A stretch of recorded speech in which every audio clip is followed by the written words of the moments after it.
You know, in this age of remote work, the office, well, it isn't really a place anymore, is it? It's everywhere. And that creates a massive security problem. For decades, we had one main tool to solve it, the VPN. But now, a new challenger has entered the ring. So today, we're going to explore that showdown, VPN versus ZTNA. Just think about where you are right now. Are you at home? Maybe at a coffee shop? In an airport? If you're working, you are part of this huge revolution that has completely shattered the old rules of security. I mean, how are companies supposed to protect their most sensitive data when the office is just anywhere you can get Wi-Fi? For decades, corporate security was basically a fortress. You'd build this huge wall around the office, and anyone inside was considered trusted. But the rise of remote work didn't just open a little gate in that wall, it blew the whole thing to smithereens. The old model is completely broken. For years, the go-to solution was a tool that, let's be honest, most of us have used at some point, the VPN. So let's start with this old guard and really understand how it operates. So what is a virtual private network, or VPN? The easiest way to think about it is like an armored, encrypted tunnel. It creates a direct, totally private connection from your device straight into the company's network, and that's what shields your data from any prying eyes on the public internet. The whole philosophy behind the VPN is what we call the castle approach. So you arrive at the drawbridge, you present your credentials, your username and password. Once you're verified, you don't just get let in, you're handed a master key. And with that key, you can pretty much roam the entire castle freely. And right here, this is the critical flaw of that whole castle model. The moment you're inside, you are considered completely trusted.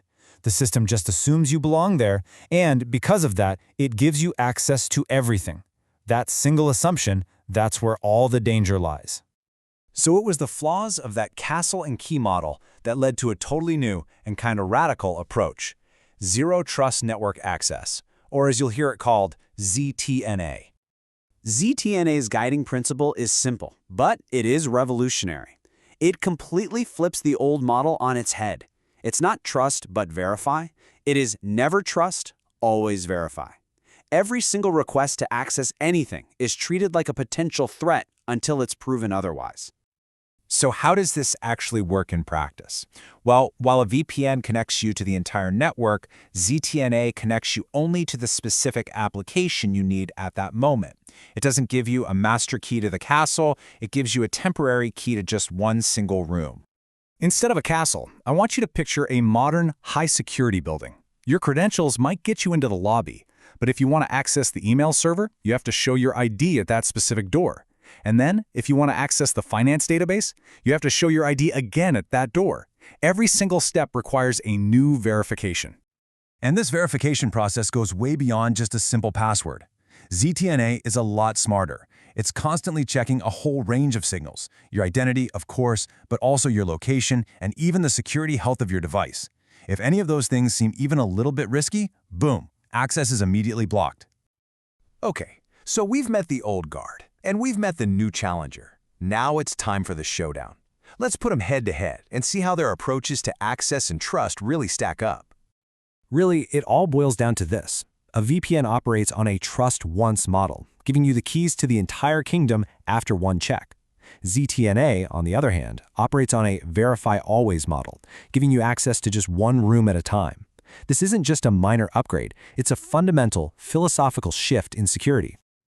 So, why does this matter so much? To see the real-world impact, we have to ask a terrifying question, one that definitely keeps security professionals up at night. What happens if a hacker steals your password? With a VPN, stolen credentials are an absolute catastrophe. A hacker doesn't just get your password, they get your master key to the castle. And once they're inside, they're trusted. That allows them to move silently from room to room, from the lobby to the server room, searching for the crown jewels. This dangerous freedom is called lateral movement, and it's the signature of almost every devastating data breach you read about. Now let's look at the ZTNA defense. A thief steals your credentials. Okay, they might be able to get into one room, let's say your email. But the moment they try to move to another system, like that finance database, they hit another locked door with another guard demanding to see ID. They're stopped cold. ZTNA is designed from the ground up to prevent lateral movement and contain a breach immediately. With such a clear security advantage, it seems like an obvious choice, right? So what does this all mean for the future of how we work and how we stay safe? This is the question that everybody asks. With such a clearly superior model available, does the VPN have any place at all in the modern world? Is it dead? Well, not entirely. VPNs do still have some very specific niche uses.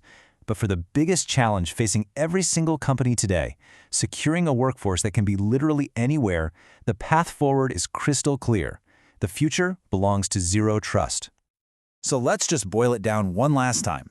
The VPN is the castle.